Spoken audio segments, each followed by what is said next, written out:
her the benefits of going into a nursing home, how much better she'll feel when she's getting the right type of care that she needs. And it turned out that that worked out, and she was comfortable in the nursing home, and she did pass. I want to say about 2 weeks later, comfortably. So also when you're working with, especially the elderly, when you're working with people in nursing homes or in their homes, it's really important to pay attention to someone's cultural competency. So for me, this meant knowing a client's religion for preparation of a funeral. In the initial evaluations that I do when going into someone's home or into a nursing home, one of the questions I ask is, if you were to die here, where would you want your funeral to be, and would you want to be cremated, buried? Yeah. So it's important to take that into consideration, and patients do reflect that. They thank you for taking that into consideration, because most people don't even think about asking someone that, and that might be a huge part of someone's culture, to be either be buried or cremated. So you just want the best for the patient and the patient's families. And it's also important to pay attention to someone's race. As a social work intern, I've noticed that different people with different races have a different way of looking at things. So, for example, there was this one patient who I'd go to see, and I would make him food at his home, and every time I would bring up like eating something like pasta or pasta or breads, he would kind of get frustrated with me, and also with the social worker who was with me.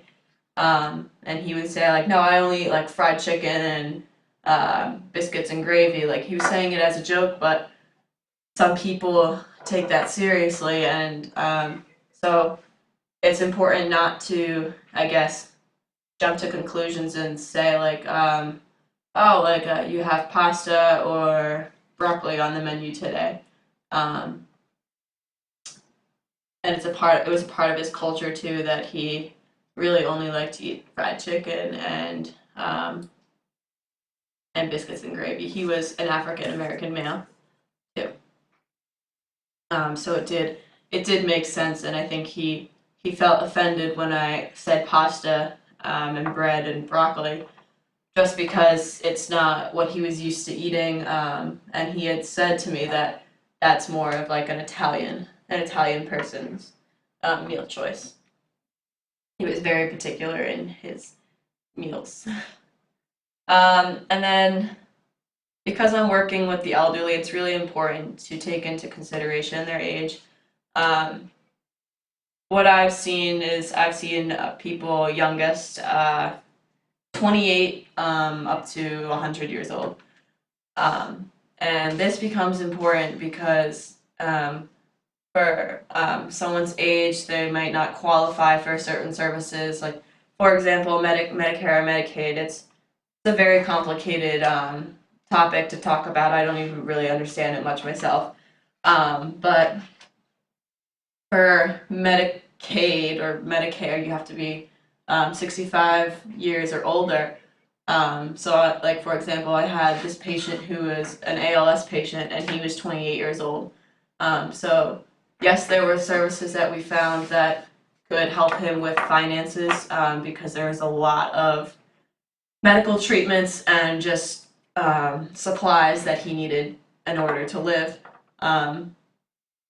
So, trying to find the right services for the patient to help them out was difficult for me, because he was so young, and I'm used to working with people who qualify for Medicare or Medicaid. So even before me and the social worker started to give the 28-year-old ALS patient services, we had to get the applications in and get like a waiver for his health insurance and things like that, just because we did not want to put the family or him into jeopardy financially. So also going into social work, it's really important to go through the code of ethics and understand the core values. So as you probably already know, the core values are service, social justice, dignity, integrity, importance of human relationships, and competence. So I can apply all of these to my practice. So for service, this meant making sure clients are receiving the appropriate services and making sure they qualify for Medicare and Medicaid to help with finances, like I just said before.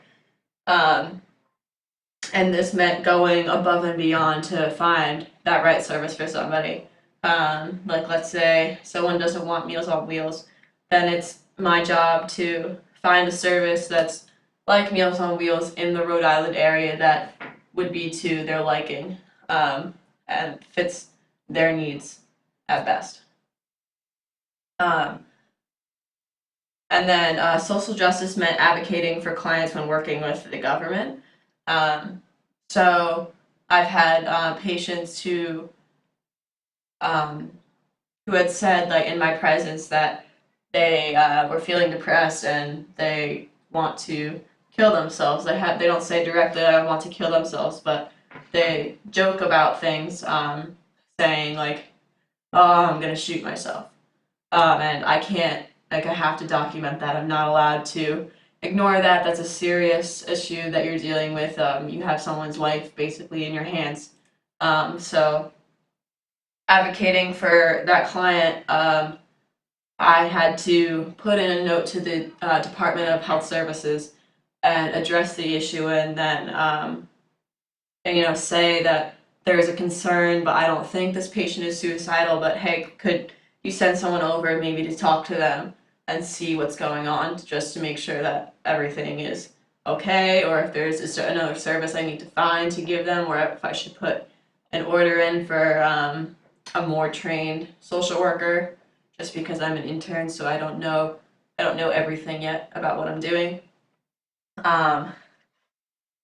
Dignity, that means like meeting where the client is, kind of respecting their home or what's in their nursing home room. Really focusing on what the client wants to do in that moment, and not trying to sway them one way or another, just because you think that idea is better. They have a right to self-determination, and it is my job to help them follow through with that self-determination, respect them, respect their words, their choices, and maybe if something doesn't seem so safe, then I can make a suggestion, but it's really important to respect the dignity and worth of a person and their thoughts. And then, especially in my agency, the importance of human relationships becomes really important. And that's just not even just with clients, it's also with staff members and clients' families, and even the state.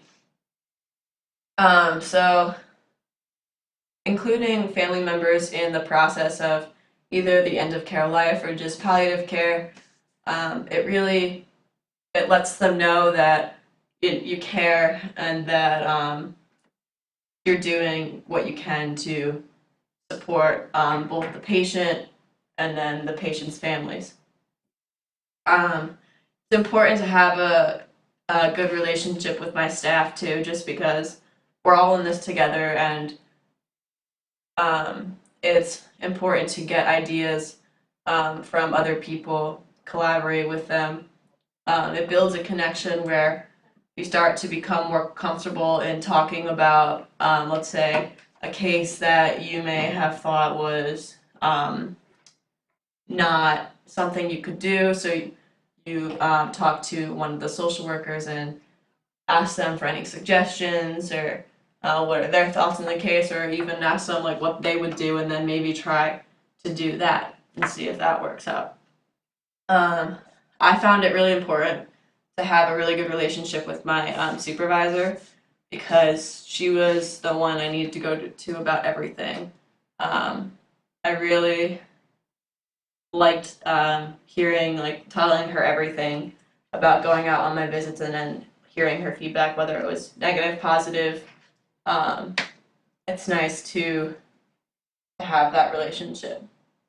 And then having a relationship with a client can become emotional at some points. I had a client at St. Clair's nursing home, and I would see her frequently, so I started to build a relationship with her, and we got very close, and we talked more in depth about certain topics, and it built this kind of emotional bond, and it was hard to terminate with her, but I had to terminate. So it's important to have that relationship with somebody, especially for somebody who's at end of life. It comforts them.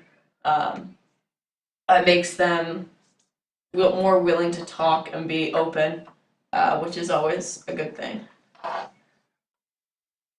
And then for integrity, it means being honest about the care. So I could be giving a patient, I could be putting in an order for them for PT, for physical therapy, and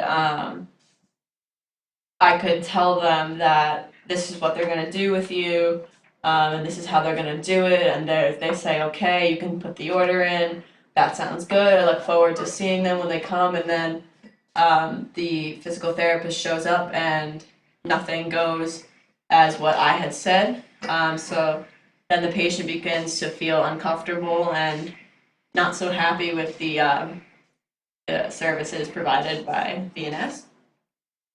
I personally haven't had that happen to me yet, but I've heard from other colleagues that there's been issues where there's a lot of miscommunication between client and one of, like, a social worker, it could be a nurse, CNA, and then another service comes in and they're very confused and they get upset and do not want the service anymore, which puts their health into jeopardy. And then the last core value is competence. So like I said at the beginning, understanding boundaries and cultural pieces. So, excuse me, understanding boundaries, looking professional, to have that kind of professional role as I'm here to do a job and that's it. Wearing a badge to make it known that I'm actually from visiting nurse services, because I could just walk up to this person's house and walk in and pretend I'm somebody I'm not. And then having a relationship with a client, but to a certain extent, not getting gifts for them, not letting them give you gifts, talking about finances sometimes too. Like, it's not always the best for a client to be giving them all your financial information, as there might be someone who would take advantage of that as a worker and think that, oh, just because they're older, they don't know, like, that I'm in charge of their finances now. I can take their money. And then recognizing the cultural pieces again, just understanding how they feel about certain things. Like, for example, the patient that I have at St. Clair's, she never has had much of a problem until the last week that I saw her with death and dying. She practices Buddhism, so she believes that death is inherent. So she doesn't really have a very strong opinion on dying. She's not afraid to die. She just wants to die peacefully. Until the last week, someone told her that she was dying, and she